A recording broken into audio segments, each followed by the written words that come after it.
you to get up here. Okay. Ready? We ready? All set? Okay, I'll call the meeting to order. Meg, would you lead us in the Pledge of Allegiance? I would love to. I pledge allegiance to the flag of the United States of America and to the republic for which it stands, one nation, under God, indivisible, with liberty and justice for all. Thank you. Do I have a whoopee cushion in my chair? Is there a motion to approve the agenda? So moved. Tim, is there a second? Laura? Second, sure. Okay. Any discussion? All in favor? Aye. It's unanimous.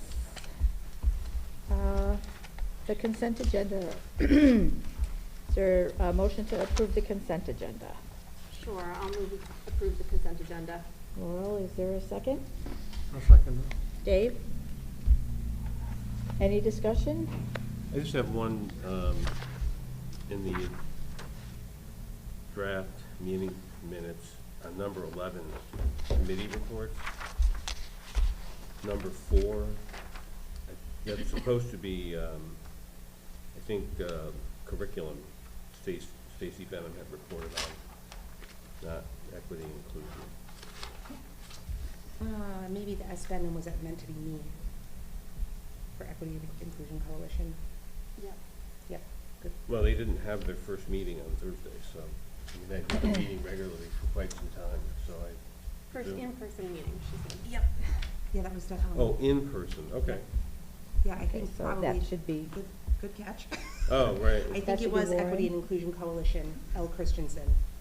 okay. Yeah, well, in either case, yes. Exactly. Yeah. It didn't make sense. Right. Good catch. Any others? Yeah, I had a couple quick edits.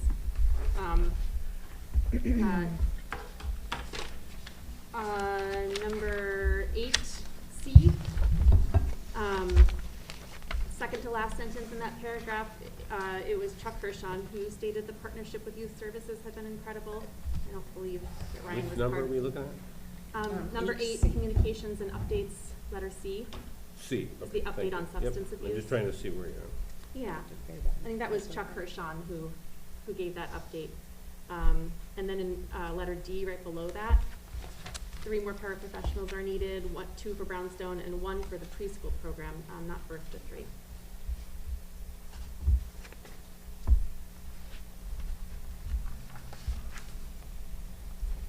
Any other comments?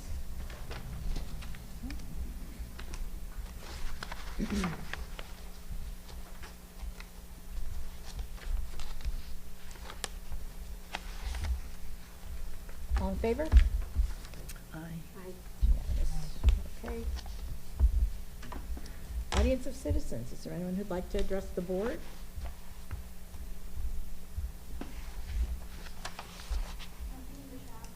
Okay, great.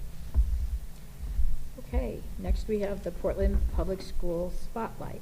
Portland Middle School CAVE Leadership Award recipients.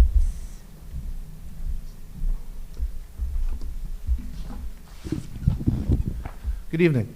Good evening. I'm incredibly excited to present 2 fantastic students here tonight. The couple times I've spoken with you as a board this year, it's been talking about the work that we're doing, the inputs we're doing into Portland Middle School and the work that we've been producing.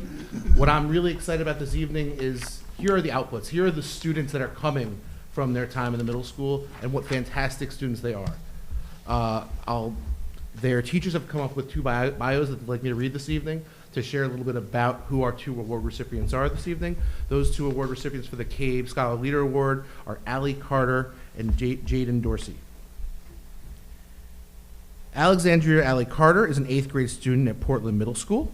Math is currently her favorite subject because of the growth she has made. However, she loves every subject and for all different reasons. Spanish for the games, ELA because of the teacher, and history because of the content. Allie's favorite part about school is the individuality of her schedule. Her interests include animals and superheroes. A fun fact about Allie is that she has 37 different pets at home. Within the school, she is not only a member within her academic and works on rigorous curriculum in her academics, She also spends quite a bit of time in involving herself in extracurriculars. She's a member of our Makerspace Club here at Portland Middle School, and she sees herself in the future using her skills to become a lawyer or an FBI agent one day. She is seen as a leader in the school and is described by both peers and her teachers as honest, hardworking, and kind. She is a personable student and can relate to any one of her peers or teachers. Allie is a humble individual that leads by example. This year we implemented our first, what's going to be an 8th grade capstone project, or we're calling the Personal Interest Project. It was an idea that every student was given an opportunity to come up with their own project, whatever their interest may be. Allie wanted to find a way to partner with administration and find a way, how can I participate to help our student body have an excellent field day, something that we first tried last year and we want to continue to improve on. She had the bravery and the integrity to come and say, Ms. Hirsch, I'd like to work with you to make this something that students can get behind and enjoy. Allie is an exemplary member of our Portland Middle School community, and I'm excited to award her as one of our 2 recipients of the CABE Scholar Leader Award.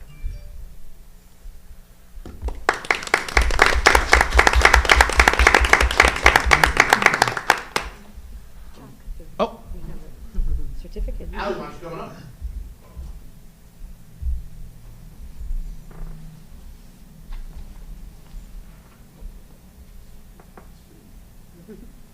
Congratulations. You're very welcome. Thank you for all of your hard work. Yes. Just stand right there with Mr. Congratulations. Stand right- Just stand right next to Mr. Hershon and Right over here. take It's a quick photo picture. op.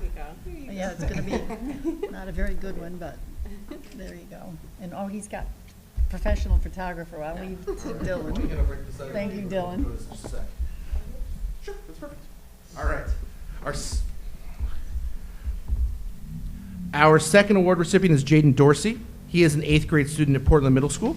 Teachers describe Jaden as kind, knowledgeable, funny, and hardworking. His favorite subject is history because he loves to learn about the past. He is passionate about political debating. Being able to learn new things every day is his favorite part about school. Actually, when I interviewed Jaden once he received this award and asked him, what do you love about school? He just said learning. He loves learning something new. And when he comes into school each day, that's what he's hoping for, to learn something new. There isn't a topic that Jaden isn't familiar with. He is interested in and enjoys playing Dungeons and Dragons with his friends. He's an avid video gamer. In the future, he wants to be a writer. He is a leader in the school and a role model for his fellow peers. He is self-motivated and always puts his best effort forward. He is helpful and compassionate and genuinely cares about those people around him. Jaden Dorsey, I'd like to congratulate you on being one of our 2 CABE Scholar Leader Award recipients for this year.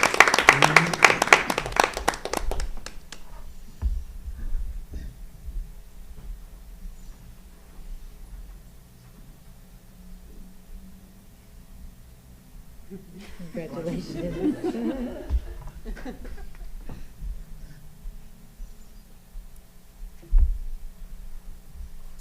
So thank you to the Board of Education for providing us the opportunity to award these students for their incredible attributes. Thank you for all your Congratulations.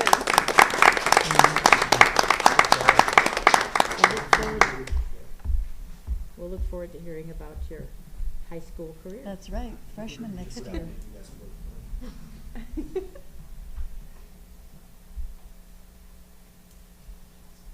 Thank you all so much. Oh, you're welcome. Thank you. Thank you.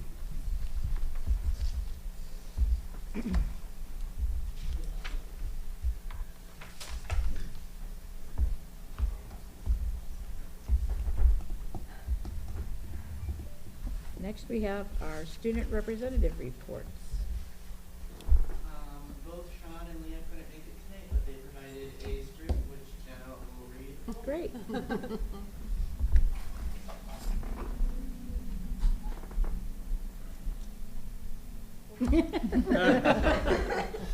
Just talk a little loud.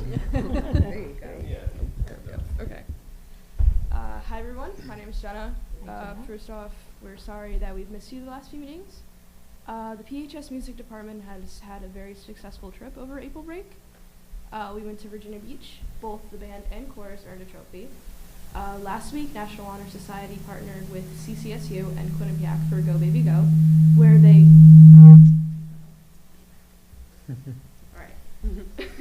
where they modified Power Wheel cars for young children who are not independently mobile. Then this week is Teacher Appreciation Week, with today being official Teacher Appreciation Day. At the high school, the Student Senate has organized events and tokens of appreciation and partnered with the NHS to distribute this week as a way to show our support for our faculty and staff and thank them for all that they do for us. Second, our AP exams have started this week, so we thank our guidance counselor for helping proctor these exams and wish our students good luck. Great, thank you. Thank you. Okay, next we have communications and updates in our remote superintendent's report. Hi everyone, can you hear me okay? We sure Yeah. can. Okay. So I am, sorry I'm not there with you tonight. I made it 2 years into the pandemic without getting it, and last week I tested positive.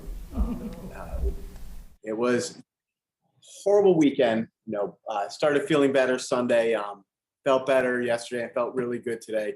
But it's weird, it kind of comes at you in waves. Like I'm noticing I'm winded easily and tired, but I am in isolation until the end of today. I am out of isolation tomorrow. I obviously have to wear a mask for a few more days. But, I'm feeling better, and otherwise, sorry I couldn't be with you there in person tonight. So couple of communications include in the board packet for you tonight. There's a special town meeting tomorrow night. I am going to go to that in person with a mask on. That is for a special town meeting where they're going to allocate the $169,480 that we received with the connectivity grant. Again, I just want to say thank you very much to the Board of Selectmen, to Tom Robinson, to Ryan for helping us navigate all of the ins and outs of what we needed to do to be able to acquire that money. So I'm working very closely with Stephanie. She's here tonight. She can answer any questions. And Eric, he's also here tonight. We are, as soon as we encumber that money, we're going to go forward with the purchases of the Chromebook and the related hardware and software. Hopefully we'll be able to get that together this summer. Finding vendors is a little bit tricky now, so there are still some supply line challenges, but I'm confident that we'll make sure that we start next year at a place where we love to be, which is all of our students with a Chromebook that's under warranty. It's the first time since I've been here that I could say that. So it's been a long time coming, and I'm very excited that we were able to accomplish that. Eric is also going to talk to you, reminded me there is a third round of connectivity grants that we're going to take a shot at. So if we get this third round of connectivity grant funding, that would go to help us provide our kindergarten and pre-K students with the handheld touch screen ones. So we're going to throw our hat in the ring and see if we can't bring a little bit more money out of the connectivity grant. I will certainly keep you posted on that. So tomorrow night, I have no reason to expect things will go sideways, but we need to cross the I's and dot the I's and cross the T's to make sure that we do right to encumber this connectivity grant funding. So I do have 2 maternity leave requests that I included in the communications. Ashley Petroria and Sarah McLaughlin, we wish them well. Certainly, the baby boom continues here in Portland. So 2 more of our teachers are off on their maternity leave. From all reports that I've gotten, they're healthy and doing well, and we wish them all the best of luck. And I did include in your folder 3 resignations that we received. Katie Douglas, one of our paraprofessionals, has resigned. We wish her well. Sarah Ketterer, who's one of our music teachers at the middle school. I'm very sorry to see her go. She's off to Lyme, Old Lyme. I'm not a very big fan of the Lyme, Old Lyme school district these days. They acquired her services. She's a little closer to home, and she has some longstanding relationships in that community. So we wish her well. And of course, in your packet, you see that Allison Hind, also another one of our outstanding individuals with Lyme, Old Lyme, again, is not on my favorite district list. Allison, we look forward to celebrating some time with her this spring. Very sorry to see her go. She is going to be taking over the principalship of a school where she attended, her children attended, her grandparents attended, and I think somewhere in her family, maybe an aunt or something, was the principal of this school. It's only a couple miles from our home. As you know, Allison was also a board member in this district, longstanding ties with the Old Lyme community. We wish her all the best, but we have very big shoes to fill. And shortly, I'm going to be talking to you a little bit about the hiring process. So let me pause there with respect to the communications and see if we have any questions. Any questions? No? Okay, a couple of updates for you. I just want to take a moment to start by recognizing that this is Teacher Appreciation Week. We have lots of fun things in store for the teachers this week. I can't say how proud I am of all of our teachers. I know you join me. If you see a teacher, make sure you say thank you to them. They're heroes. You know, the work they do is you know, there's just not enough superlatives to describe. So thank you very much to all of our teachers. And again, I hope you reflect and you know, absorb and certainly take advantage of all the recognitions that are going to be heaped on all of our teachers this week, and it's well deserved. So thank you to all of our teachers, and enjoy your week. I'll also point out that this Friday is Nurse Appreciation Day. You know, we're going to be talking about nurses tonight when we get into executive session, but we'll make sure that we pause for a moment to reflect on all that the nurses do for us, and extend a great big round of appreciation to them. So let me just stop for a second. My screen just went dark. It says PHSWPHT Studio. Dylan, am I still being heard? Can you guys still hear me okay? And we can see you as well, Okay. just so you're aware. All right, excellent. So Dylan, you have me on the phone if anything comes up, or maybe it's just my computer, but I can't see you anymore. All right, a couple of things with respect to COVID. I want to give you an update. So yes, as we're all aware from news reports, the numbers are going up statewide. As we've learned throughout this pandemic, our schools are always very sensitive to the upticks, and we are seeing an increase in our schools. So since last Monday, we've had 3 positive cases reported at Valley View, 2 at Gildersleeve, 4 at Brownstone, 3 at the middle school, 4 at the high school.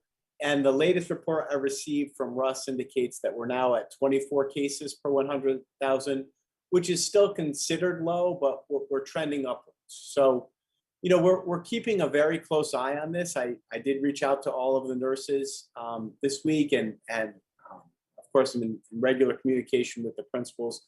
The qualitative difference, as you know, between this potential upswing and others is that now we're, you know, not requiring masks, but we're going to watch this very closely and you know, keep our parents and our students and everybody informed of what we're seeing. So that's the latest of where we are now. I also am getting reports from the nurses that we're getting more cases of flu being reported to the schools. So, you know, keep washing your hands, everybody.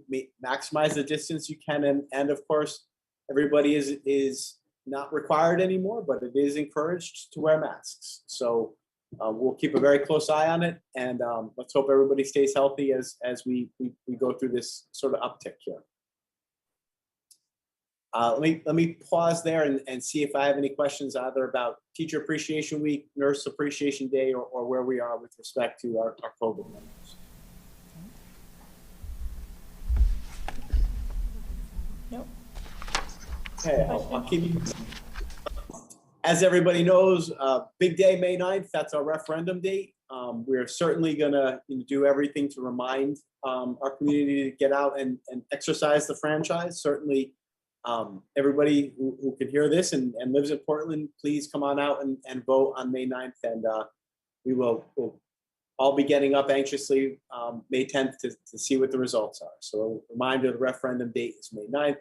We'll make sure we remind the community through our Friday emails. I'll send an email out on the listserv, and we'll use our social media presence to remind everybody of that very important date. I did include the latest enrollment numbers for you, pretty consistent. No major declines or increases throughout the year. And right before I talk about the leadership, I did include, I want to congratulate Derek Tewksbury and Tyler Tursek from the high school. So they joined me and Kate Lawson at the area superintendents group, the shoreline superintendents that I'm a part of. We recognize some outstanding student leaders every year. And this year we honored Derek and Tyler, and I had a lovely lunch with Kate and Derek and Tyler and Derek and Tyler's parents at the Old Saybrook Inn. Very nice lunch. And we got to recognize them, and I did want to give them a shout out to outstanding students from Portland High School, and it was nice to be able to recognize them. And finally, as everybody knows, we have 3 very important leadership positions to fill this year. First, Director of Buildings and Grounds. As you all know, Carl is retiring. His last day is July 9th. I would love to, if possible, hopefully maybe even have somebody to bring forward to the board on May 17th at our next meeting. That's potentially a little ambitious, but if not, we could either call a special board meeting or look to the June 9th board meeting. Again, I'm hoping that this person has a good long chunk of time to either give notice from their current position and of course go through the very important work of transitioning into the position with Carl heading out. So Carl's last day is July 9th. I certainly would like to start this person July 1st so that they can both work together those 8 days in July, even though the 4th is in there, as many days as we can fit in July. But even after the person is appointed, that informal transition process can start. So I met with the Buildings and Grounds Committee, and Meg, Dave, and Lauren have all agreed to serve on that committee. I have Meg Wright communicating with Meg, Dave, and Lauren and checking their availability, hopefully maybe even as early as next week for us to get a committee together. And I'm going to invite somebody from the custodians group, and then I was going to invite Liz Paternastro to join us to round out that committee. And we have some really good internal people that have applied. We have one semi-internal person who's applied, and then we have some external people who I'm looking forward to sharing the applications with the committee and otherwise selecting some individuals to interview. So moving right ahead with that, I think I have the 3 board members, Meg, Dave, and Lauren for that committee. The other 2 positions we have to fill is, as you know, we have an assistant principal with responsibility for athletics. This morning I met with Eric, Kate, and Chuck, and we talked about the hiring process. We're going to have a 3-pronged approach to that. We're going to have a committee taking a look at the candidates. We have very many, I think close to 100 people who have applied for that position. So we'll have a committee that looks through the CVs and resumes and selects individuals to move through the process. We'll have an interview committee, and we'll have a performance task committee. And I'd love to pause here and see if there's anybody on the board who would like to serve on any of those committees. Or, several people, but certainly either the paper screening, the interview, or the performance task. I would certainly think the interview committee would be a perfect place for board member participation. So I'll stop there and see, is there a board member who wants to raise his or her hand and volunteer in that capacity? Yeah, I'd be willing to. I would as well. Hang on a second. Anybody else? You? Do you want to do it? No, I'm You looking for just one board member, Charles, or more? I tell you what, I'd love to get one for the assistant principal and then one for the brownstone. So we're going to get to that one. I think I have 3 for the director of buildings and grounds. I think just because it's quite a bit of time commitment. I think Dave, Megan, and Lauren have thrown their hats in the ring. I'm wondering, Sharon, Laurel, or Tim, would one of the 3 of you or 2 of the 3 of you be interested in the assistant principal? And if not the assistant principal, the brownstone principal position? Yeah. Well, I'd do either one. I was volunteering for the assistant. And I'd be happy to volunteer for the biz principal position if that makes sense to split it up. Excellent. There it is. So I'll do Tim with the assistant principal. I'm just making a note here, and I have Laurel for the Brownstone principal. Sharon, do you want to jump on at any one of those three positions? Sure. And Charles, I'm not there in person, but I would, depending on the time commitment for the interview, I could do interview, excuse me, or I could do the paper process. Great. So Stacy, which position draws your attention more, the assistant principal or the biz principal? Probably assistant principal. Great. Here we go. Charles, So I'll do. You need to explain how this works and what the time commitment is, because Stacy hasn't been through the process before. Yeah, Stacy, how about if I put you on the performance task committee for the assistant principal, and if I'll put Tim on the interview committee for the assistant principal. So let me give you a quick snapshot of how there's a three-part process. So we posted the assistant principal position, and we have over 100 people that have applied. The first committee is a paper screening committee, and Eric Martin is going to chair that committee, and he's going to get a group of people together, and they're going to have a lot of reading. So that's a very, I would not suggest you do that one. That's a very large time commitment to read through 100 CVs, right? So why don't we let that group, go through that and select, I'm guessing somewhere around 10 candidates. They will then bring those 10 candidates to the interview committee, and Kate Lawson is going to chair that committee. We'll have Tim sit in on that, and they're going to interview the 10 people. They'll get together first and generate some questions in a scoring rubric, and calibrate with each other what we're kind of looking for in the responses, and then Kate will lead that group through interviewing the individuals who get through the paper screening cut, essentially. From that, the interview committee is likely to recommend 3 to 5 candidates to go do a performance test. Chuck Hirschon is chairing that committee. Chuck has in mind, we've talked about it today, some really interesting ideas for what we could ask the person to do and produce for a committee. I would see that one as likely the least time intensive, because it's fewer people at that point. So why don't I have you work with Chuck and that committee, and he'll talk to you about when and what the task is. And then you're gonna probably get a presentation from the candidates and work with a group of teachers and Chuck and essentially score them. Great. That sound good? Yep, that sounds great. Excellent, excellent. And then All right. as far as Brownstone goes, Charles, are you looking for 2 members as well? Sharon, I'd love to have you on that one. Would you like to be a part of that? Sure. And Laurel I mean, also volunteered. Wonderful. So I've got everybody on. That's great. So with respect to the Brownstone position, now we're in a little bit of an interesting position with Brownstone. I met with the personnel committee last week, and we kind of talked it through a little bit. The challenge with the Brownstone position, of course, is that as everybody knows, we have a facility study committee that Meg and Dave are working closely with me and an outstanding group of individuals, kind of developing what's going to become a 5 to 10 year modernization plan for the district, right? And what's interesting is we're not quite sure what we're going to be in 3 to 5 to 10 years, right? But we have some wonderful ideas. I have a feeling that by this time next year, we should have a much better sense, a deeper sense of the direction the district is heading than we do now, right?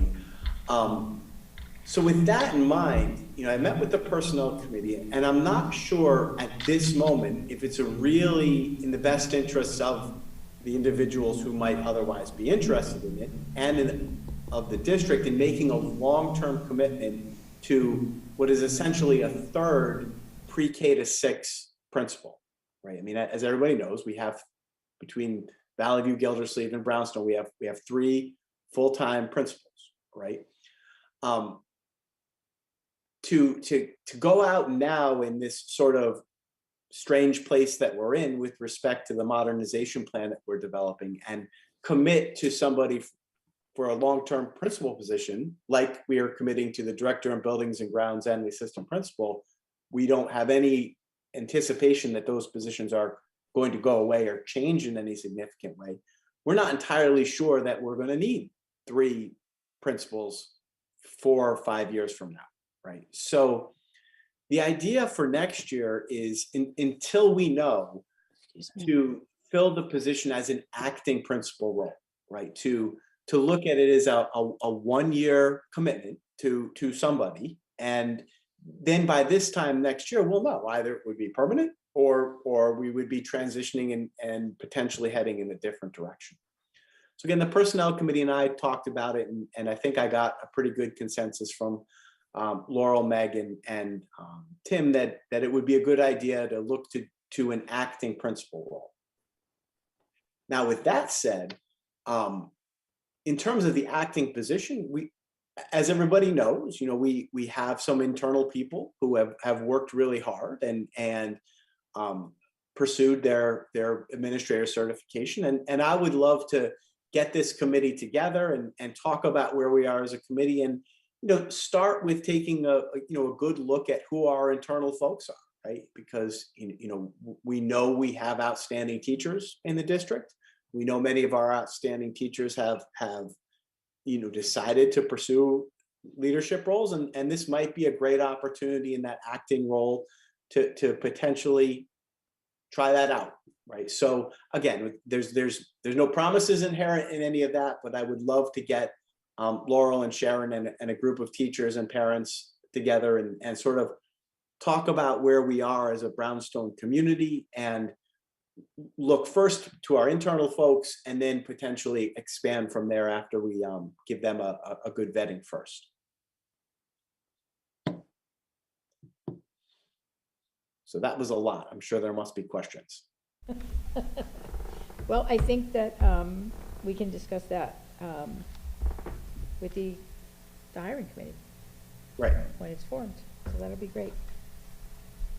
Good, and my hope is that hopefully the buildings and grounds may be happening as early as next week. We'll certainly get the committees communicated with and formed up and starting their work next week or early the week after. My hope would be that we have all of these positions filled, or I should say, I would be able to bring candidates to you either late May or early June for appointment. But we've got some work to do first. Can I say something? Meg has a question. It's not a question. We did receive a date of May the 12th, a marathon session beginning about 2 in the afternoon through about 7 at night to interview Charles. I think that was the Carl's replacement. So that's May the 12th. Oh, good. Meg was working on that today. So that came out. And I would just add that if you end up with somebody not able to make that commitment for time on any of the committees and you need an alternate, just let me know and I'm available. Terrific. Thank you. So did Meg communicate? I'm buried in email. I'm glad she. Yeah. Okay. Excellent. There we go. Next week.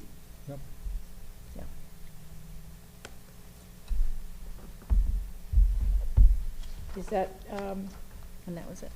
the end of your report, Charles? Is there anything else? That's it. Thank you so much. Okay, thank you. Business and financial affairs.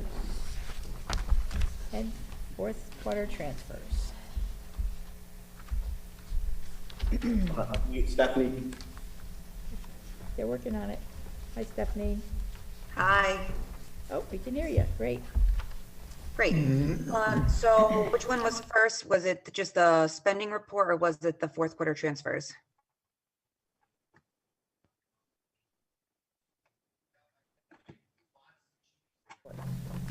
And then we'll do the transfers. Spending report first? Yes. Okay.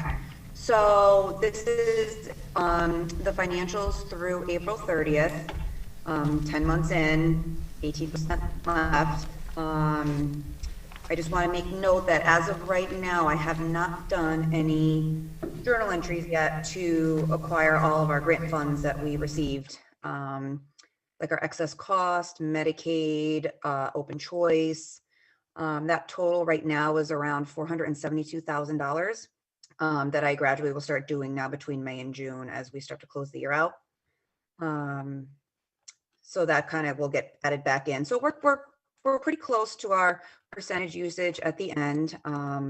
This also does not include the credit for transportation. The full amount is encumbered still in the purchase orders, but I am keeping track of that as well. I did my projections on Friday, and everything is looking still good, which will lead us into the next conversation with the transfers. If anybody has any questions on the accounts, I'm here.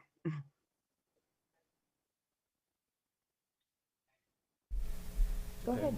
Yeah, Tim has a question. Some of you, we've probably talked about these before many times, and I just don't remember, but the coaching, 11014 coaching, no, I'm sorry, wrong line. I'm trying to, extracurricular salary. So, so the next meeting, you'll probably see those, because all those payments go in the May 13th payroll. Okay, so, that's what I, yeah, so those are all paid in one lump at the end of the year, is that? Yep. Yeah. All of the extracurricular activities and the spring sports will get paid out on May 13th. And then the same with the dental, that's held back until the end of the. Yeah, because we're self-funded, so that's just a journal entry that the town does. After talking to Tom, it's not going to be anything. The account's doing fairly well, so it'll be anywhere between 85 to 87,000, which is what it's been the last 2 years. So I don't anticipate seeing anything crazy happen in that account. Workers' comp, it's going to be the exact amount, 125, 250. So that will probably post. I don't know. Those are all journal entries that the town does. Okay, yeah. So we self-fund on the workers' comp as well, or is that something different? You know, they charge it behind the scenes in their account, and then they charge the board at a certain point in time. So I can see everything in our system because I know the accounts, but it just won't show up in here until they do the entry. Right. Thank you. Yep. Lauren, did you have any questions? No. Laurel? No. I had one question for you, Stephanie. Okay. 44003, equipment repair and rental, Yep. it's 30% over? Yep. So a portion of that is the electrical services. Remember, that money right now is technically budgeted in the salary line item, but as we do the charges, they do come out of 44003, because we never did a line item transfer in the budget. So it's definitely not $89,000, but that is a portion of what that overage is. But that's why you see up in 11013, well, it's a year-to-date available 321, but with my projections, there's about 135,000 available in that account at the end of the year. There should be. We also did, because of some of the savings that we've done a couple of projects within the LEA budget to keep some of our facilities Fund 11 money available. We upgraded the mic packs at the high school and auditorium for that account. We replaced, when we had the gas leak, we paid for a portion of that out of the LEA. Just because of the credits that we've had, we've tried to take advantage of using, our LEA funds for that. So that's why it looked like that, because we charge them to the account they should be, whether the money's budgeted there or not. So will that be a transfer to close the books out, kind of a thing? Because I don't see it here in the fourth quarter transfers. So that's a different, so if you remember, the transfers where we close out the school year is after the audit in December. Okay. So that's where, when we do it by by department, we just can't be a negative in a department. So when I do that analysis, probably in October, that's when we'll see and do those transfers. This fourth quarter transfer is our transfer into Fund 11 and the lunch fund. Okay. Meg, did you have any questions? No, everything looks Dave? good. No? I'm good. Okay. Nobody? else has any questions, thank you. And I guess next would be the fourth quarter transfers. Did you want to And comment on those? those are just, the same. We usually budget around 35,000 in the lunch fund because we try to keep our Fund 05 profitable. We are doing well. The lunch program is doing well this year because of the free meals. From what I hear, that is going to go back to pay for next year, so I am going to keep an eye on the account. We are going to be replacing a serving line at Brownstone with some of our surplus because with the state, you can't carry more than 3 months of your operating fund, 3 months of your operating income. It's just a rule that they have, so we're going to spend some of it to buy the serving line, and then I got to see what's left, and then that's why I do the transfer up to 35. So once I see at the end of the year where we're at, then I'll get a definite number of what that will be. And then probably in June, I can report back on what the actual number is.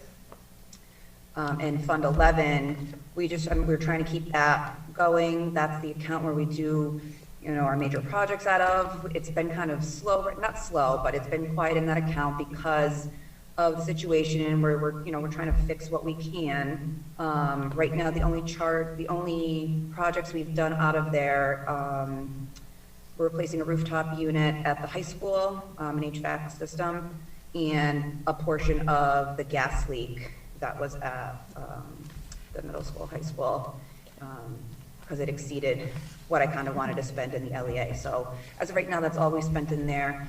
We have about $132,000 left, but the Building and Grounds Committee will be reporting some projects that are going to be coming up that we will be using those funds for. So we try to keep, a good balance in there. Also for emergencies too, if something comes up and we aren't having a good year in the LEA, these funds are there to help us pay for that as well. So I'm going to try and do up to 100,000. We have kind of a priority with our end of year savings. It's the end of year purchases we need to make, then the Fund 11 transfer, then the Fund 5 transfer, and then maybe I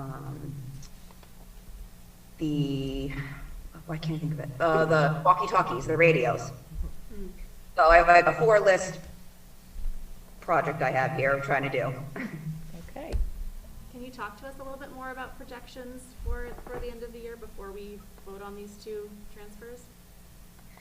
So I'm projecting right now, and again, now this is anticipating diesel not going up any more than it is, but every time I drive past the gas station, I cringe. Right now, I'm hoping that we can do our end of year purchases, that we can do the 35 into the lunch fund, and possibly, I'm at around 70,000 right now for Fund 11, but that doesn't mean we won't get to 100 because as we start closing POs out, there's a lot of open POs for supplies. Like I know at least 2 that have a full $5,000 on it that haven't been touched yet. So that's 10,000 that'll get closed out. So as things drop off, that number will increase. But I was a little nervous last week, but then after moving around the numbers and looking at the grant funds that we're receiving and some additional dollars we're receiving, I'm more confident now with being able to hopefully do all 3. I don't know about the radios. I'm going to try, but that would be like a last minute thing that we would do. I have a question. I do have a question. Okay. Stephanie, just talk a little bit about the supply chain, because I know that at the Building and Grounds Committee, we talked about a controller for the HVAC system at the high school, which has got a 14-week lead time to get that replaced. Does that money get encumbered? Do we keep that going through August or September if we have to wait that long for that part? So it depends. If we could pay for that out of Fund 11, and if it is, that's a rolling account, so that doesn't really matter. Okay. When I actually went back and looked at my spreadsheets, I actually had the guidance control system in my end of year purchases as part of the $100,000. Okay. So that might be a little tricky. But if we purchase the item, fairly soon, as long as we can pay for the installation next year. If we, it all depends. We had to see the cost, and, if we buy the item now, if that's the major part of it, the major cost, we can do that, and then maybe just pay for the installation next year. Okay, If it thank came you. down to it. Yeah, okay, thanks. Any other questions? No? Okay. Is there a motion? Sure. I'll make a motion. You want to do it, Yeah, Beck? I can do it. I'll do, to recommend to the full board the transfer of up to but no more than $100,000 to the Board of Education Maintenance Fund, account 11, from available fiscal year 2021-22 Board of Education appropriations. Is there a second? I'll second. Lauren? Any further discussion? All in favor? Aye. It's unanimous. And how about the lunch fund? Go for it, Laurel. All right, I will recommend to the full board the transfer of up to but no more than $35,000 to the school lunch fund, Fund 5, from designated fiscal year 2021-2022 Board of Education appropriations. Is there a second? I'll second that. Dave? Okay. Any further discussion? Can I just say one last thing, because I think about it now? So I just want to preface this with, the reason we're in the state we're in is mainly because of that transportation credit. If we didn't have that credit, we'd be in a completely different situation. So I just want to make that public and, known to you guys that with the gas prices and the electricity and everything else, if we didn't have that credit, I don't know, we would not be in this position. So that's just a reminder to everybody to go out and vote on May 9th.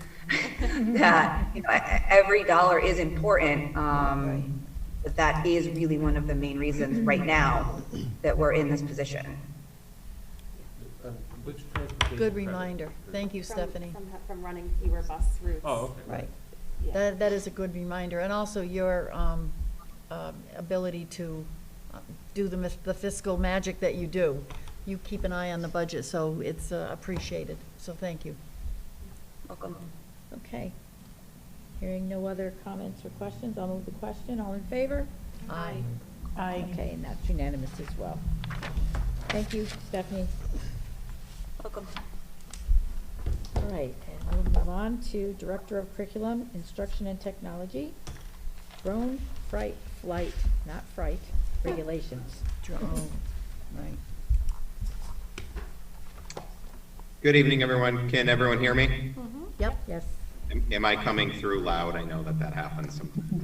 Nope. Okay, perfect. We got that straightened out. Thank you, Dylan. I'm going to present on a few items quickly, and then I have a presentation that I'll actually be making with Dylan tonight regarding the use of our drone at the high school.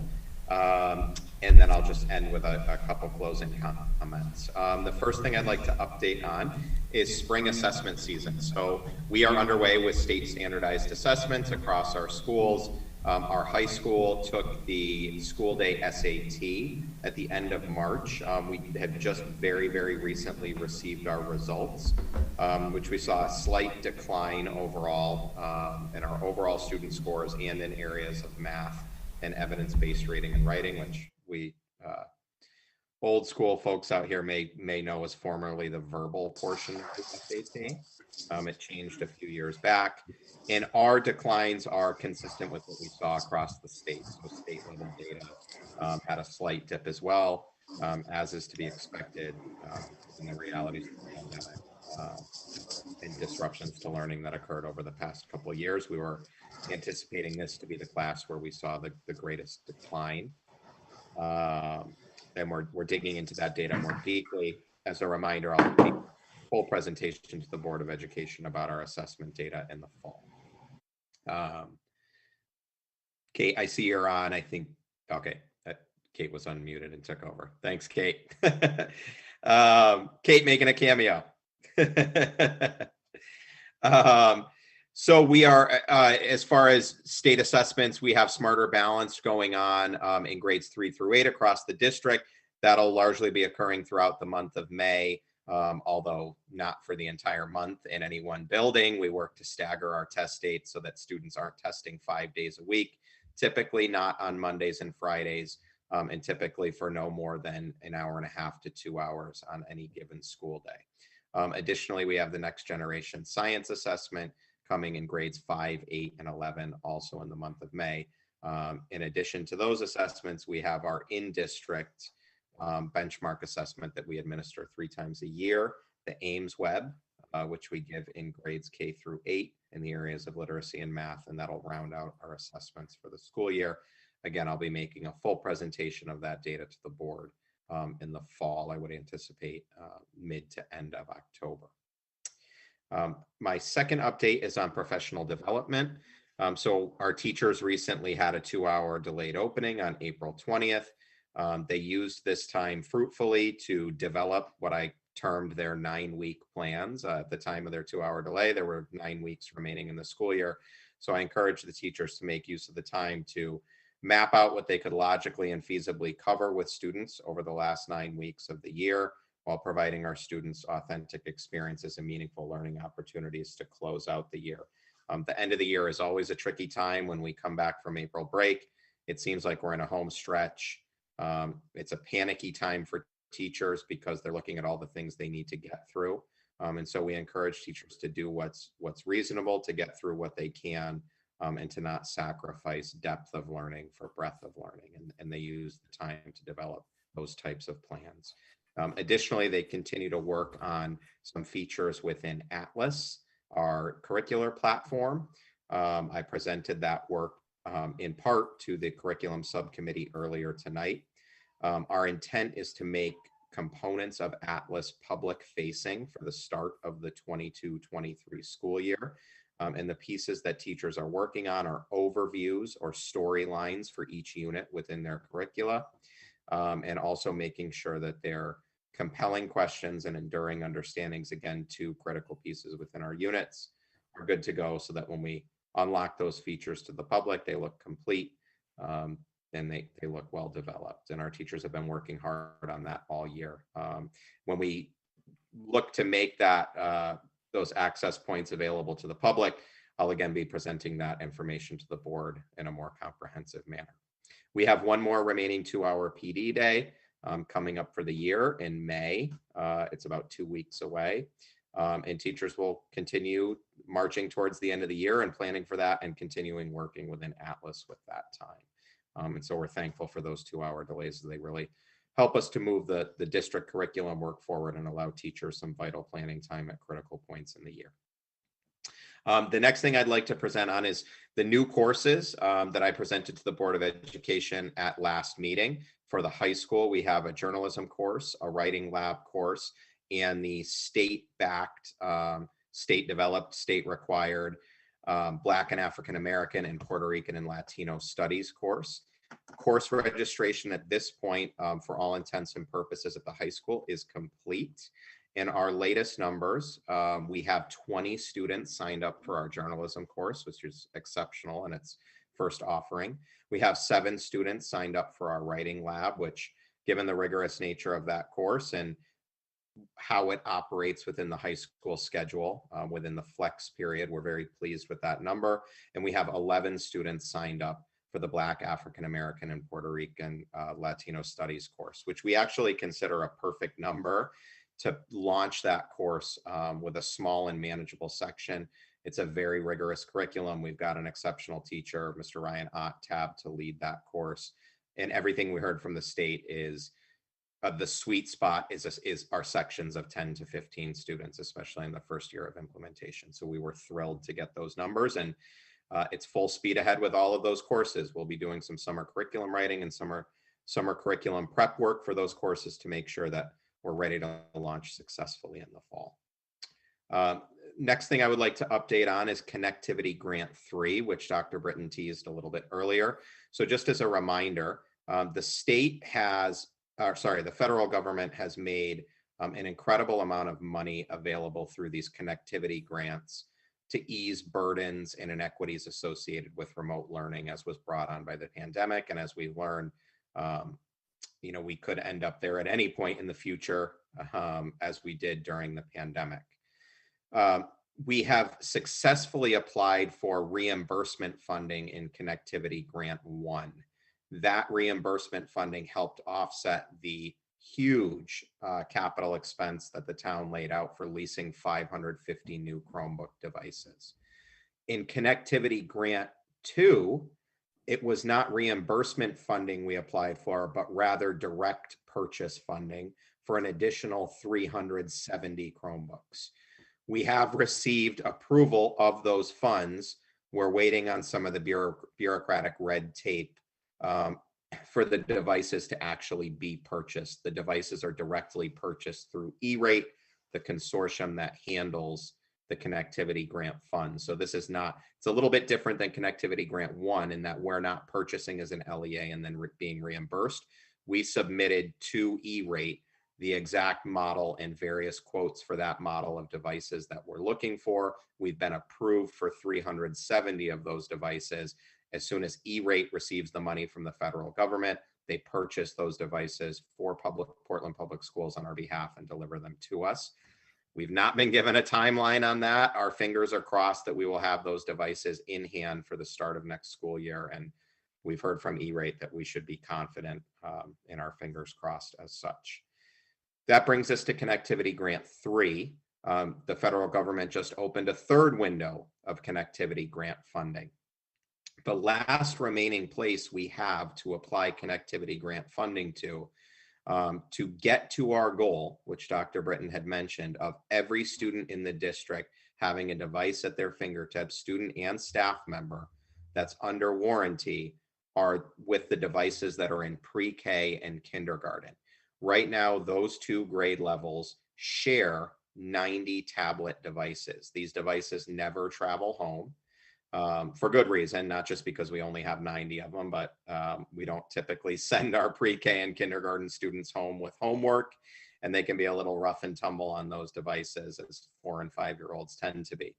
But nonetheless, we are applying through Connectivity Grant 3 funding for an additional 120 tablet devices, such that we are one-to-one in pre-K and kindergarten. So those will no longer be shared devices.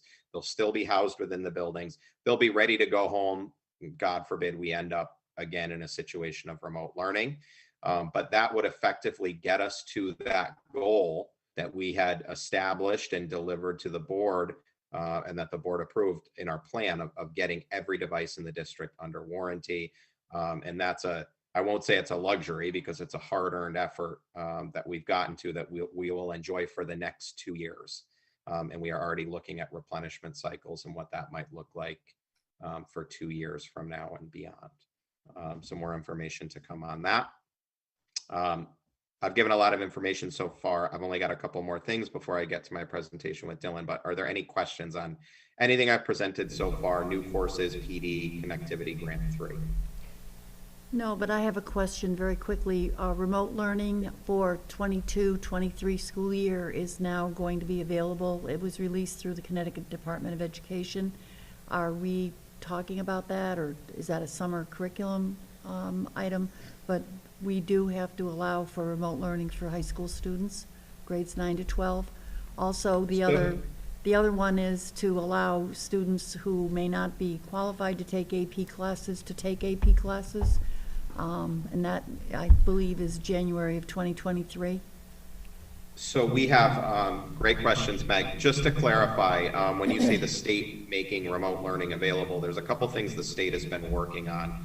The state is working on an actual remote learning platform that would be state-managed courses, and we would enroll students into state-run courses. Right. I have not heard word that they've finalized a vendor for that, built out the platform. That to me seemed longer-term work. I think what you're referencing is the state in 21-22 said under no circumstances are LEAs allowed to offer students remote learning in lieu of in-person learning.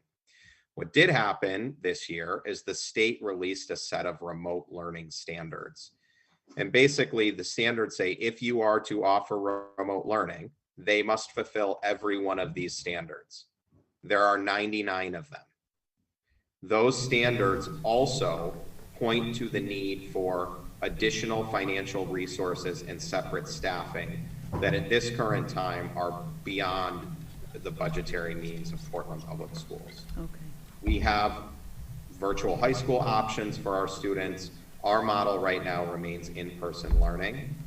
We're waiting to see what, again, other districts with greater resources do with these standards and the types of models they develop. And we're going to piggyback off of that work, because the reality is we can't afford to be pioneers. Right. And the standards are lengthy and quite onerous.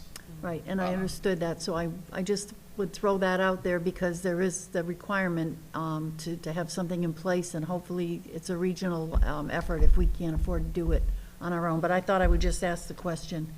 Yeah, and it's a great question. As far as AP, the state recently released legislation that requires districts to have no barriers within their course access policies for advanced placement courses. That could be, or what they would consider advanced placement courses, and that doesn't just mean AP. That means also early college experience credit, or what we call ECE. That means dual enrollment. We don't have international baccalaureate programs, but the state has a classification system for what they consider advanced coursework. And the new legislation simply says, within your policy, you are not allowed to have prerequisite barriers for students that prohibit them from participating in advanced courses. CABE has asked the state for that legislative language with the intent of putting out model policy.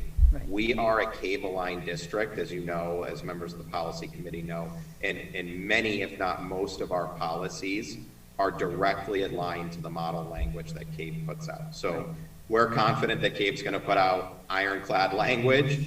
We're pretty satisfied with our course policy as it exists now. We really do not have a lot of barriers to student enrollment in advanced placement courses, and students and families always have the ability to override teacher recommendation. Right. But we'll make sure that as CABE policy comes out, you know, that goes through the policy committee, and we're in line with what's considered new best practice according to this new legislation. Yeah, thank you. I just wanted to make sure that we were all on the same page with that. So we'll wait to see what CABE releases. Thank you. Yeah, I think it'll be, the legislation came out in January, I want to say the end of March. It was recent, with a July 1 deadline for districts to revise their policy. So immediately, you can imagine districts were up in arms, and CABE kind of grabbed hold of it, and I think a lot of districts exhaled and said, thank you, CABE, we'll wait to see what you produce, and I anticipate that language coming out very soon. And then just one other thing on that note, Virtual High School, which is a partnership that we maintain to offer students enrollment in remote or virtual learning classes. I won't say remote, I'll say virtual learning options that are done under the supervision of a Portland high school teacher. They've expanded their offerings to include additional AP offerings. So where we're not able to offer select AP classes within our in-person program of studies, we now have expanded options within Virtual High School that we're exploring and potentially making available to students next year by interest. And again, with no prerequisite barriers. So Eric, kind of tying back into that virtual high school and the conversation about us being required to offer a remote option, is that the same option that would be offered?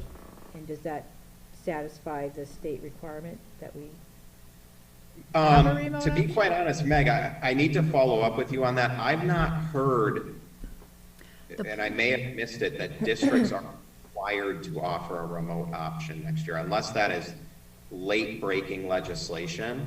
I'll get the legislation and I'll make sure that I share that with you. Yeah, let me definitely take a look at it. It's just, there's so much coming out of the state. If that was recent, I might not have seen it. I'm surprised I wouldn't have heard anything about it.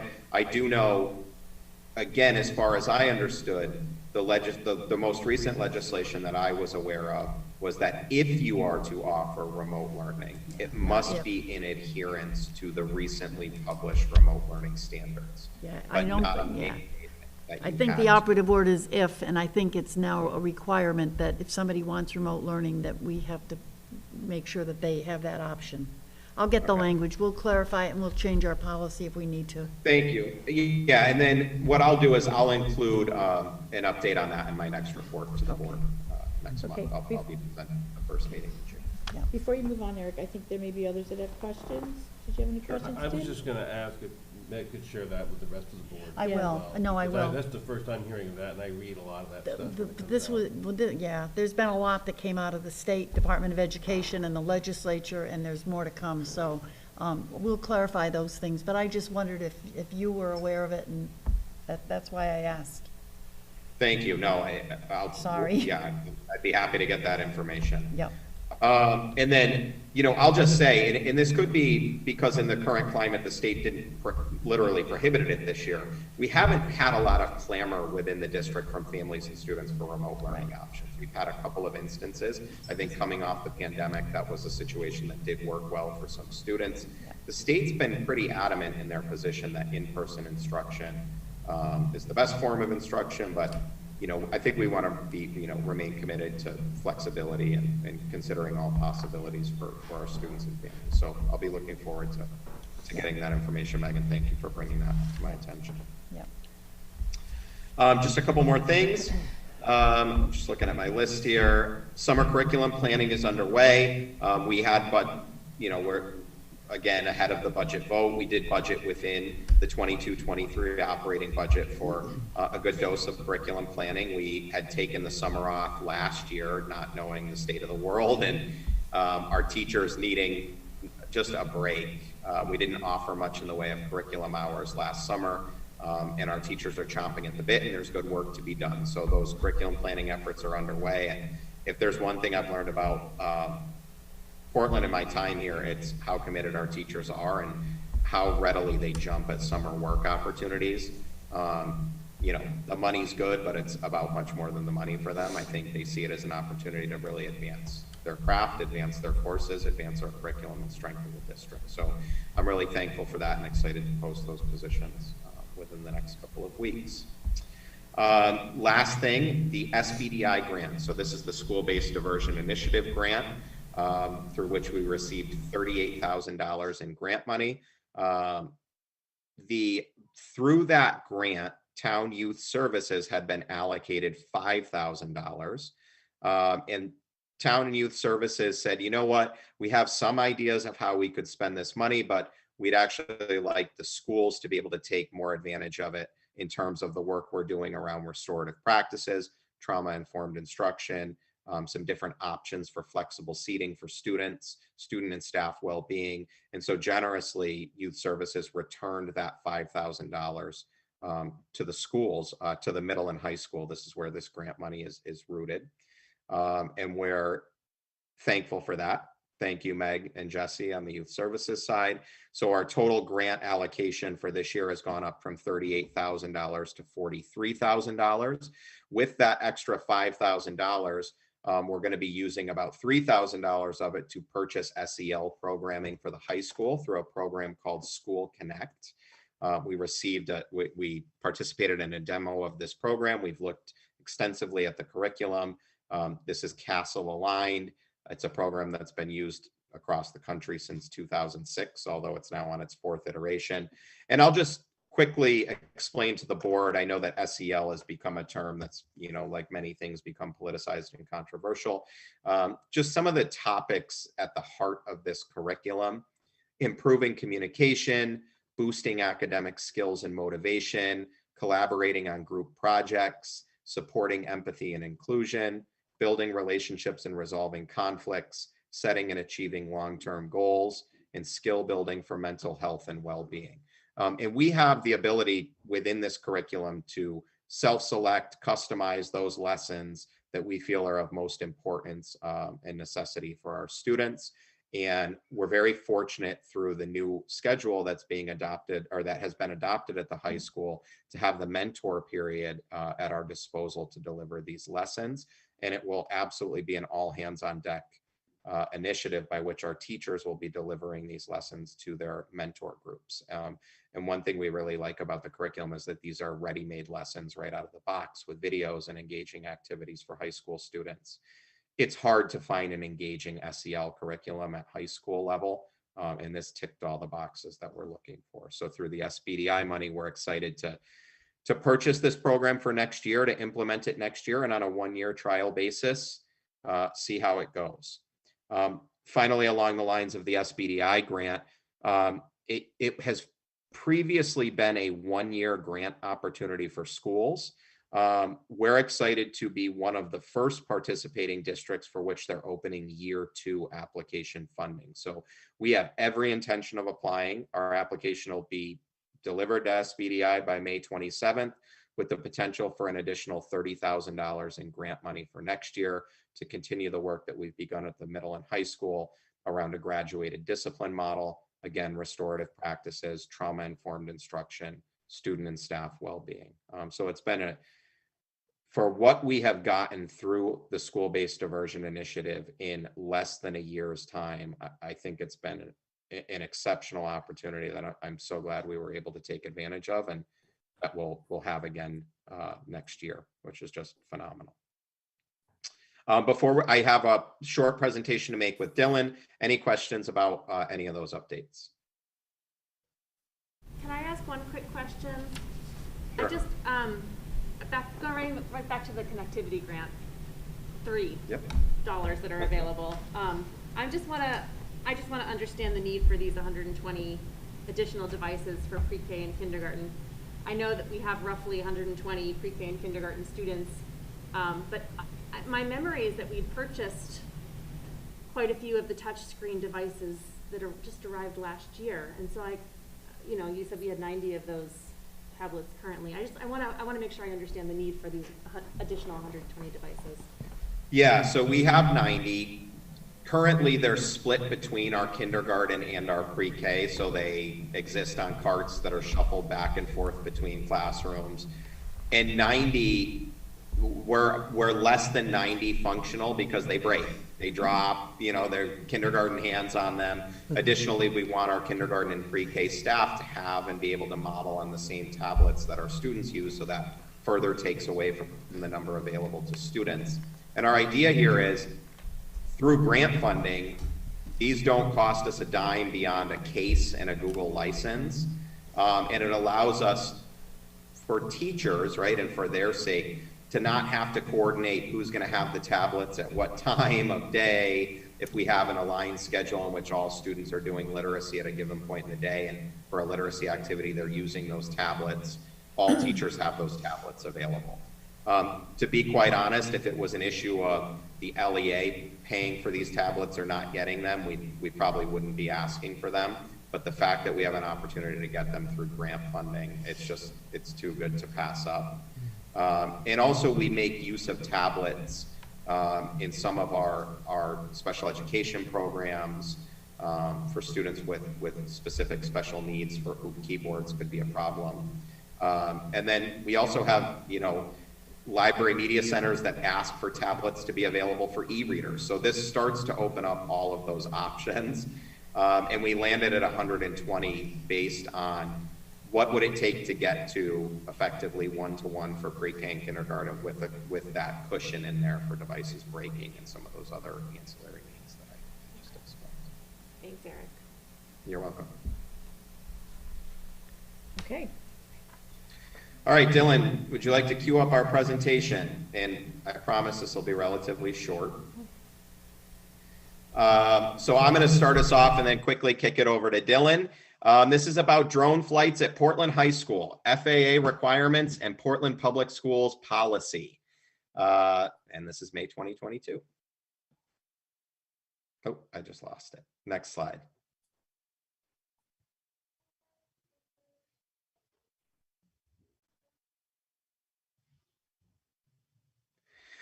All right, so our objectives tonight are to inform the Board of Education of current FAA requirements governing drone flight for schools, to review quickly our current BOE policy on drone flights at Portland Public Schools. And when we talk about Portland Public Schools, understand we're really talking about the high school. That's the only building that possesses a drone, the only place that it's flown, the only place where students have the ability to interact with a drone.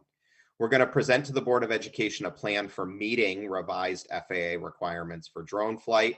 And in light of those revised requirements, we're going to request that the BOE policy subcommittee review and revise current drone flight policies around some suggested language. Again, that's not an action item we're looking for. We're not looking for the board to take action tonight. We're just asking the policy subcommittee to take that up for review, unless the board wants to make a motion to have the policy subcommittee do that, but I don't know how that would. That's your lane. I'll stay out of that lane. Next slide, please. All right, Dylan, take it away. All right, so last year we were presented with an opportunity to, there was a grant that Erica presented us with. A bunch of teachers throughout the district went through and put a number of things in. The CTE team with Kate Lawson thought we would try to get a drone to train our students on it.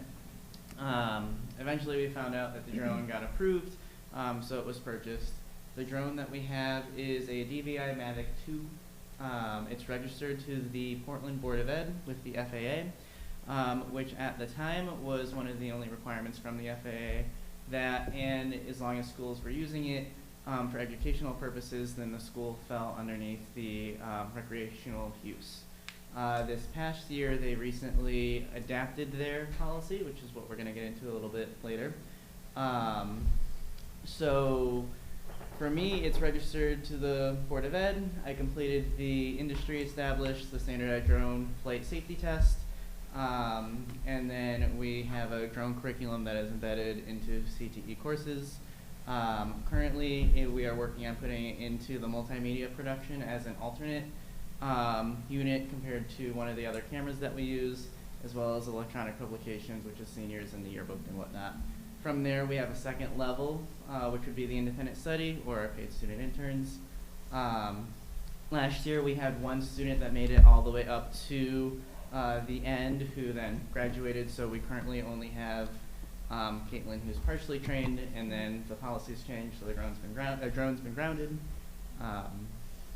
Which brings us to tonight. You can do the next slide, Caitlin.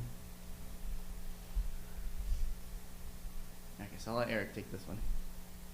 Yeah, so thank you, Dylan. And it's important to know our drone has been grounded since October because we were out of compliance. And so we've studied the issue and we know exactly what we need to do to bring us into compliance with FAA guidelines, and that's what we're here to present tonight. So the first thing, and we've done this, the drone must be registered in the name of the Portland Board of Education. So Dylan has done that. Dylan was assuming all of the liability if that drone crashed and exploded and, you know, started a catastrophic chain reaction. Unlikely, but you never want to rule things out.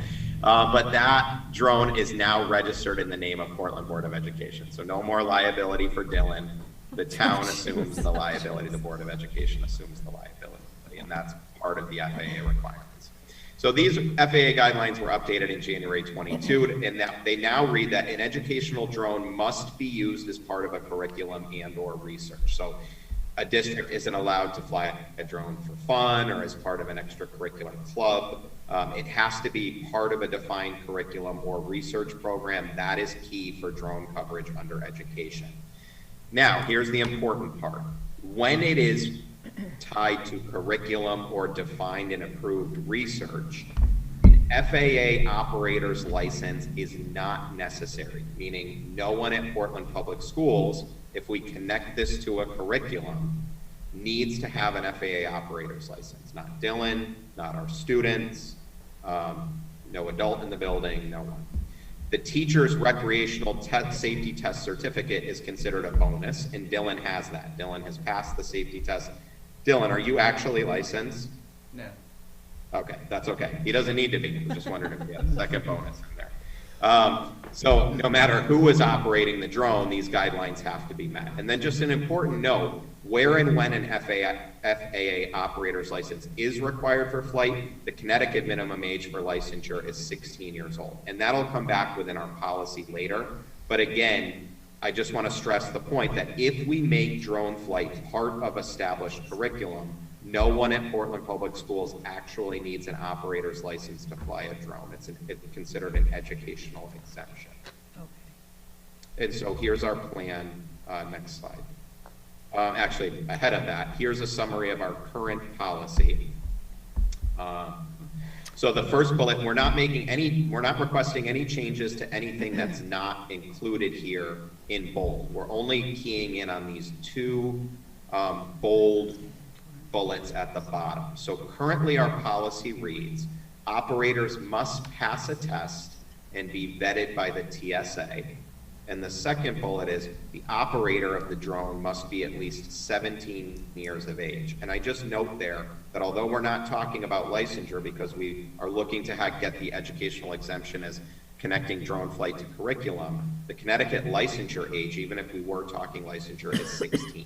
So Portland went kind of one higher in age level than Connecticut, but again, it's non-applicable because we're not talking about licensure here. Next slide. All right, so to kind of embed it fully into our courses, as I mentioned before, I had two courses that we were looking at, the multimedia production. So in multimedia, it's really a survey of different types of video camera technology that we have, which the drone is essentially a camera that flies. So we have an optional drone unit that they could take as an alternate to the current camcorder unit that's in there. That is the unit that's kind of spread a little bit more throughout. That unit will consist of flight tests, a minimum of some flight hours that the students would have to do during their flex cycles. Flight test includes takeoff, moving forward, ascending, descending, turning, just kind of the standard practices that they'd need to know. They complete it in what the drone calls drone safety mode, which limits the drone to a maximum of 100 feet away in any direction, so it keeps it even closer than what the current policy would have. And then once they complete that, they would take the industry standard drone flight safety test at the end of that first course. Once that happens, you could go to the next slide. Then it would move up to the independent study or student internship.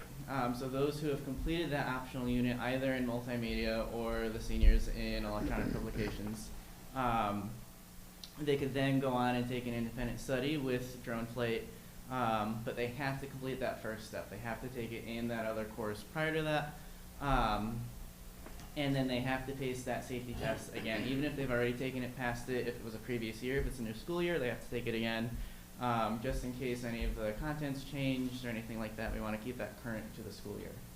And then they would complete whatever independent projects under my supervision once they have passed that and moved beyond into the content. Minor note here that administration would reserve the right to approve individual students for drone flights outside of the conditions above, mostly for, like, if we had a transfer student who came from a school where everyone flies drones and they don't get the multimedia production course, Kate would want to be able to give them the opportunity to, especially if they were incoming senior and whatnot. We're trying to have that as our catch-all. But they would still have to pass the safety test before flight. Correct. So they couldn't just say, I flew a drone at my last school. They'd have to prove it through the passing of the safety test. Yep. Anyone who flies the drone would have to adhere to the Portland Public Schools policy, complete those units, either in multimedia or the same unit in electronic publications, pass that safety test, and then be enrolled in that secondary exposure, whether it be the independent study and or paid student intern. They have to always be under my supervision and always be on Portland Public Schools property. It's not something you could sign out, go fly around the neighborhood and whatnot. It has to be on the property. There.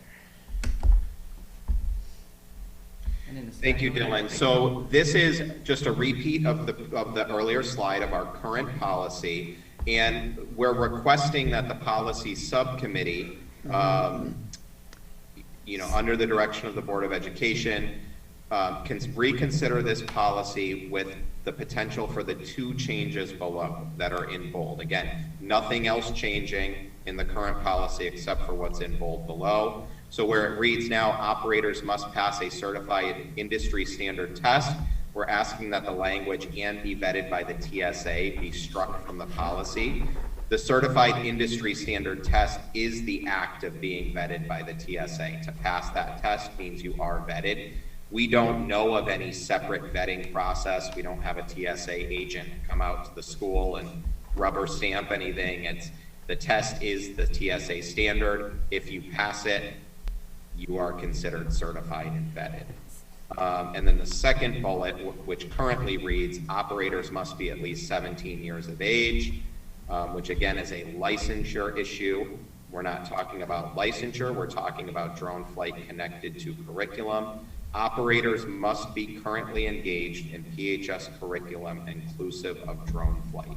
And that simply means the course options that Dylan just explained on the previous slides. Those would be the only conditions. So Eric, send that to Charles, and he'll take it up, he'll send it to the policy committee. It appears that there's a regulation which involves the curriculum requirements, because that could be changing. I looked at our policy very quickly, and I know that what it says is basically no drone flights can fly during athletic sponsored contests. I don't believe we've got all of the drone flight in accordance with FAA requirements in our drone policy at the present time. So I think we will look at it, we'll make those changes, and it's possible that it will change again over time, but the regulation appears to be the curriculum part of it, which also can change from time to time. Do you only have one drone right now, or is there? You only have one, so, okay. Yeah, send it to Charles, and he'll take it up with the policy committee at the next policy committee meeting, which is a couple of weeks away. Yep. Next Wednesday. Thank you. All right, that's the end of our presentation. Thank you, Dylan. He did a lot of work on putting this together, and he's really the one who's developed the plan for how to embed these optional units within our curriculum. So kudos, Dylan. Very well done, and an exceptional job with the presentation. Yep, thank you. Thank you. I just have 3 really quick final items. I'd like to give a shout out to our teachers, this being Teacher Appreciation Week. I think we all acknowledge how exceptionally hard they work. I ask them to do a ton of hard work, as does most of our leadership team. They do it well, and they do it in service to our students and families every day. So we'd be nothing without our teachers, and we're everything because of them. So thank you, teachers, this week and every week. Also, a very special shout out to our nurses. We know how much they've meant to us over the past couple of years, but they've meant a lot to us, before the past couple of years, and they'll continue to mean so much to us in the future. So they're the first responders in our school building every day, and we're just exceptionally grateful for their work.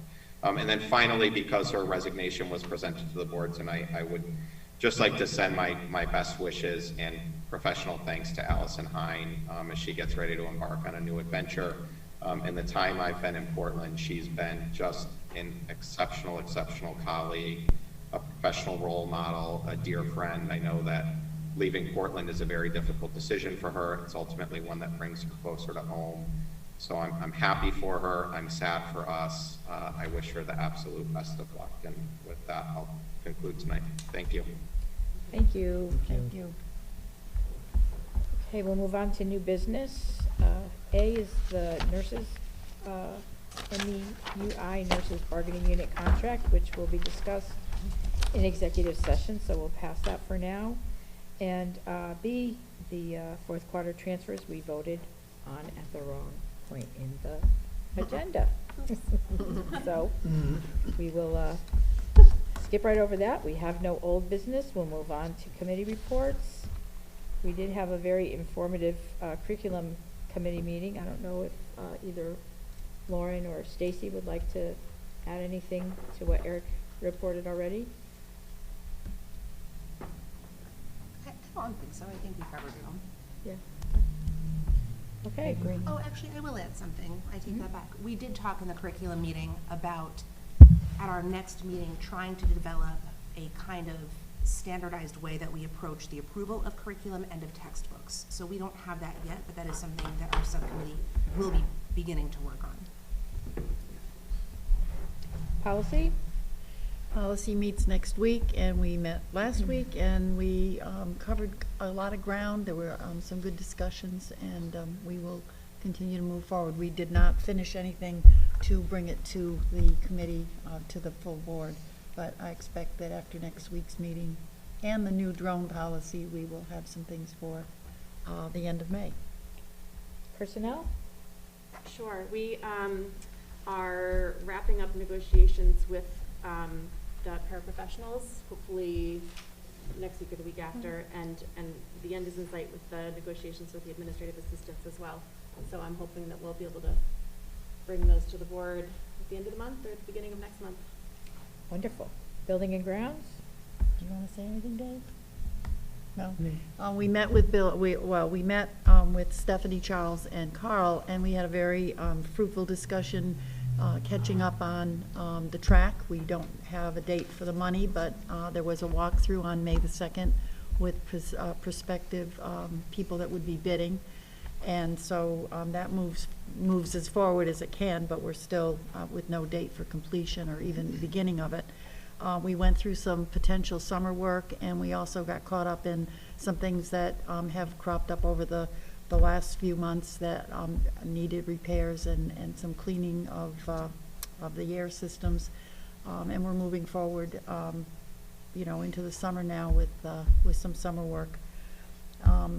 Carl gave us an overview of some things that he would like to see the next person have in place, which is a part-time secretary or administrative assistant to do some of the clerical things that Elizabeth Paternostro does for him now, and that I mean, he'd like that to continue.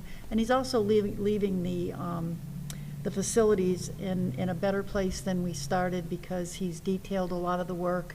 There are maintenance agreements in place, and Stephanie and he have worked hand in hand with Charles to really upgrade the things that had to be upgraded. So moving forward, whoever comes in will start at a better place than Carl did when he took over. And I thank him for his years of service. He really has done a very important job for the facilities, and we know exactly what we need to do, and we know where we need to do it, so that's appreciated. I have to agree with that. Yes. Liaisons, Craig? I missed the CREC meeting because I was at an executive board meeting at CABE, and we were hiring a new executive director. Patrice McCarthy will follow in Bob Rader's footsteps and assume the helm of CABE on July the 1st. So I have no CREC report. Selectmen? Just a couple things, a couple weeks old, but they did talk about the RFP for the track with the director, so that's already proceeded on. Yeah. And something else of interest is that they're forming a riverfront access committee, because now they've gotten Tilcon to give the right-of-way down where the old field was, so now they're gonna make that into some kind of a kayak launch initially, you know, and maybe picnic area, depending on what they can get for funds and help. So I'm Nice. looking for people to volunteer for that committee. Can I ask Dave, where is the Tilcon property? Is it down by the riverfront park? Or Yeah, is it no, it's in the down by the, meadows? you know where the softball field is, Nolan Field? Oh, okay. There's Yep. another field, it's Tomaso they call it, that's it. Right. Right. I Okay. forgot the name of it, yeah. Mhm. That's not being used anymore, that's gonna become the right of way to the river. Oh, nice, That'll be okay, really exciting. Yep. great. Getting our history back. Yeah. Committee on Solidarity? I was at the last meeting. I was ill, I couldn't make it. Yeah, I was at the last meeting. They covered a couple of things coming up. They're organizing a disability panel conversation, which will happen Wednesday, June 8th at 7 o'clock at the library, and are looking for community members who are individuals with disabilities or are parents of children with disabilities, and have experience advocating on behalf of their children and want to speak to that experience. So they're organizing that currently. Pride event will be on June 25th at Biz. And I think we mentioned before, but they're working on planning Juneteenth, which will be on Saturday, June 18th this year at the Riverfront Park. And their next meeting is next week, Tim, and I won't be able to be there. So I don't know if you will, Tuesday the 10th.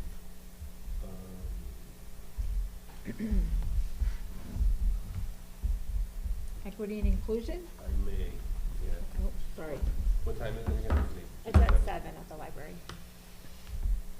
Equity and Inclusion Coalition, we had our first in-person meeting last month. Our next meeting is next Thursday, May 12th. We actually worked in small groups and discussed a case study of something that happened within Portland Public Schools in the last couple of months using an equity lens. So that was really interesting to try to apply that for the very first time. And it honestly was so nice being able to see everybody in person and work together in person. So we're moving forward. Great. School Facilities Study Committee. We met last week, and we are moving forward with, we're honing our questions for stakeholders, and we are also moving forward to refine all the options that are before us and eliminating some. So we're beginning to narrow that, that group of options. And at the next meeting, we'll be talking about some questions that the committee will be developing and then testing on themselves before we go out to stakeholder groups to kind of present where we're at so far. We have until the end of June to come up with a recommendation to the Board of Selectmen. Okay. Youth Services Advisory Board. So I missed the March meeting. The next meeting is scheduled for May 24th. The board continues to work on efforts in programming regarding mental health, drug prevention, promoting healthy habits. We did introduce Wednesday board game day after school for the middle school. And Meg, I don't know if there's anything you want to add. I wasn't at the March meeting. Yeah, Jesse, well, and thank you to Stacy. He really appreciates your being there. He is starting a little hikers group on Fridays, and the first hike is going to be this Friday at the new park. And he's looking for toddlers and kids in strollers up to about age 5, and they'll do a hike around the park, and it'll begin the little hikers group again, which was quite active a couple of years ago. And so we're looking forward to doing something for the youngsters. The games after school have continued. We did have 2 programs, one at Brownstone on the 21st and one at the Portland High School on the 20th. It was the Courage to Speak Out Foundation, Ginger and Larry Katz, and they spoke of the loss of their son, Ian, to a heroin overdose. And we received high compliments from Ginger and Larry at the 6th grade program. They read a book that Ginger wrote called Sunny's Story. It's the story of Ian, pretty much his life through the eyes of his beagle, his dog Sunny. And so the 6th graders had read the story with their team leaders, with their 6th grade teachers, and they had developed some questions and some really thoughtful questions about the story and about Ian's life and some other pertinent information. And we had the program, which was run by Ginger, with using the questions from the students to tell the story, and it was so effective. You could have heard a pin drop. It was a wonderful program, and the kids they really rose to the occasion. And I think Readers and Writers Workshop was in evidence that day because the kids really had thoughtful questions after they read the story. So those were 2 very successful programs. We have a vaping program on May 18th with a woman, Victoria Adams from Southern Connecticut State University, who's a tobacco prevention specialist and in the public health department down there. So we're moving forward. Jesse's Ravicki has done an amazing job with youth services, and I'm just his assistant. So it's all good. Thank you both. Is there anyone for the audience of citizens at this point? No? Okay. Board of Education member comments? Why don't we start with you, Dave? Anything? I'm good. Meg? I went to San Diego to the National School Board Association convention, and it was an amazing opportunity to look at 50 states and all the other, Puerto Rico and the Bahamas, anybody that's got public schools that have anything to do with the United States, just to meet people and to talk to them. That was an amazing opportunity. CABE is also establishing a liaison from Board of Eds to CABE. In addition to my role, I would like to establish that here and pass that on to somebody. And it's different than just sharing information. It would be a newsletter that you would get, and then you could update people on what's going on at CABE. They're trying to increase the awareness because CABE really, and it was very evident at the national conference, CABE is a well-respected state association for school boards, and it was very empowering. So we can talk about that. I'll send out some information. And the other thing is the legislative session, which was going to be a short one and was a short one. It ends tomorrow, and those legislators were extremely busy with lots of bills coming out, some disappointing, some disappointments where they didn't remove the cap on the ECS, but they are changing the formula, and Charles had sent out a sheet about the districts who will be getting additional money to bring them up to par with some of their expenses that have not been covered before. It's complicated, so CABE is going to do a legislative update, but be well aware that there's a lot of stuff coming out of the state for mental health, juvenile justice. A lot of stuff is coming at us in the next couple of months. So July the 1st, probably. And that's all I have to say tonight. Okay, Stacy, any comments? No, I'm all set. Okay. Tim? Well, I would just say, you know, in honor of Teacher Appreciation Week, that, you know, we truly appreciate all of our teachers and educators do. Good job. Thank you. And I do want to clarify, while during Eric's presentation, I was multitasking, and I did look up the standard for remote learning that the Department of Education released in February, and it is a school system may, not shall. It's a may.